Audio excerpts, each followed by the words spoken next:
Iqra'ul Qur'an fa inna Allah ta'ala la yu'adzibu qalban wa'al Qur'ana wa inna hadzal Qur'an ma'dzubatullahi faman dakhala fihi fahuwa aminun wa man ahabbal Qur'an falyubshir. Di sini Nabi Muhammad sallallahu alaihi wasallam bersabda, bacalah Al-Qur'an karena Allah Ta'ala benar-benar tidak akan mengazab bagi hati orang-orang yang menghafal Al-Qur'an. Dan Al-Qur'an benar-benar merupakan jamuan Allah. Maka barang siapa yang mendatanginya, maka dia akan aman. Dan bergembiralah bagi setiap orang yang menghafal Al-Qur'an.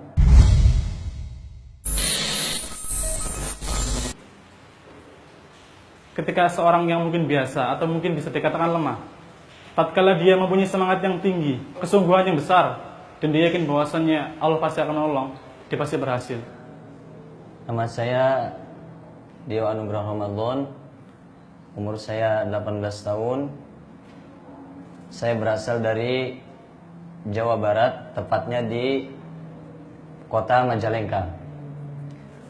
Saya adalah salah satu santri Pondok Pesantren Hamalatul Quran yang sekarang duduk di kelas 3 aliyah atau di kelas 12.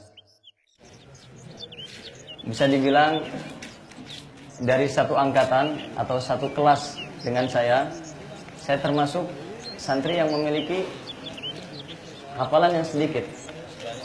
Saya pertama kali masuk ke pondok ini, saya hanya memiliki setengah juz. Hafalan saya waktu itu masih setengah juz, atau tepatnya kurang dari setengah juz, yaitu dari surat Al-Bayyinah sampai surat An-Nas. Sedangkan dalam juz 30 itu setengahnya dari juz 30 adalah Ad-Duha sampai An-Nas yang kita ketahui. Setelah saya berjalan 4 bulan di pondok, saya terkena musibah. Ternyata ada kabar bahwa ayah sudah tidak ada. Ayah sudah meninggal. Ayah itu bagian dari hidup saya. Terakhir saya ketemu diberi pesan, beliau mengatakan tidak boleh pulang ke rumah sebelum selesai 30 juz. Kemudian perlu diketahui bahwa di Pondok Hamalatul Quran, sebelum program menghafal itu dimulai, maka ada program tahsin. Jadi santri boleh memulai hafalan setelah bacaannya dinilai bagus. Maka di sini saya punya tekad, saya ingin start pertama dengan lulus tahsin. Namun qadarullah, dari satu angkatan yang berjumlah 36, saya lolos tahsin di urutan 22. Akhirnya saya memulai hafalan itu termasuk golongan orang-orang yang terbelakang. Saya menghafal Al-Quran kurang lebih dari jam 4 pagi biasanya. Sebelum subuh saya sudah menghafal. Saya hafalkan itu Al-Quran sampai maghrib. Saya biasanya kalau jam 2 siang teman-teman tidur, saya langsung mengambil Al-Quran dan mengambil buku laporan hafalan saya. Dari kamar pergi ke masjid, membawa laporan hafalan saya di balik baju. Saya sembunyikan. Ketika saya menghafal, saya tidak mau laporan hafalan saya terlihat oleh pesaing, karena itu akan membuat pesaing lebih semangat. Kemudian saya pergi ke masjid dan saya sembunyi di bawah minbar yang biasanya untuk tempat khutbah Jumat. Saya di situ bersembunyi sambil masih memeluk laporan hafalan saya, saking takutnya dilihat oleh pesaing. Saya menghafal di situ hingga akhirnya waktu asar baru saya pergi ke kamar. Kenapa pergi ke kamar dulu? Karena biar pesaing saya mengira, oh dia ini baru bangun tidur. Padahal saya baru ngafal di bawah minbar. Di pondok ini kalau menghafal itu dari juz 30, kemudian juz 29, setelah menghafal juz 29, masuk ke juz 1. Singkat cerita, saya mengalami kesulitan menghafal di juz 29. Saya menghafal juz 29 kurang lebih dalam kurun waktu 2 bulan kurang. Saya juga pernah mengalami sangat mudahnya menghafal di juz 14. Akan tetapi itu hanya terjadi satu kali dalam saya menghafal Al-Quran.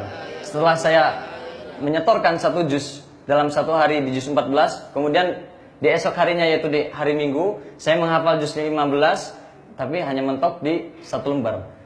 Setelah saya menghafal 25 juz, saya memiliki sisa 5 juz dalam hafalan saya, yaitu juz 24, 25, 26, 27, dan juz 28. Yaitu ketika saya duduk di kelas 3 Salafiyah atau setingkat SMP. Di kelas saya sudah ada 1 orang yang hafid, yang sudah selesai. Akhirnya musyrif saya berkata sama saya, kalau kamu 5 juz bisa selesai dalam 1 bulan, Ustadz kasih hadiah. Kemudian ibu saya pun menelpon, kalau kamu selesai 5 juz dalam 1 bulan, ibu kasih hadiah. Kemudian saya berpikir, saya belum pernah melakukan menyetorkan hafalan 5 juz dalam 1 bulan. Paling mentok 1 bulan itu 3 juz. Namun karena dengan dukungan musyrif saya yang Masya Allah semangat dan selalu mengejar saya, selalu mendukung saya, akhirnya singkat cerita saya menyelesaikan 5 juz tersebut dalam jangka waktu 10 hari. Alhamdulillah saya bisa selesai di urutan yang kedua. Sampai akhirnya saya di jenjang aliyah ini, alhamdulillah diberi kesempatan oleh Ma'had untuk menempuh ilmu Al-Quran yang lebih khusus, yang biasa kita dengar, sanad Al-Quran. Kita belajar dari dia. Ketika seorang yang mungkin biasa atau mungkin bisa dikatakan lemah, tatkala dia mempunyai semangat yang tinggi, kesungguhan yang besar, dan dia yakin bahwasannya Allah pasti akan menolong, dia pasti berhasil. Dia yang dulunya hanya hafal surat-surat pendek, dia juga termasuk anak-anak yang lemah dalam hafalan. Tapi ketika dia yakin, dia semangat, dia mungkin bersungguh-sungguh ketika menghafal, dan dia yakin bahwasannya ketika dia usaha pasti Allah akan menolong. Sampai suatu hari dia bisa menghafal sehari 1 juz, Masya Allah. Itu tidak akan bisa seperti itu kecuali didasari dengan semangat yang sangat tinggi, semata-mata hanya untuk bisa menjadi seorang hafidhul Quran. A'udzu billahi minasy syaithanir rajim. Inna hadzal Qur'ana yahdi lillati hiya aqwam wa yubashshirul mu'minin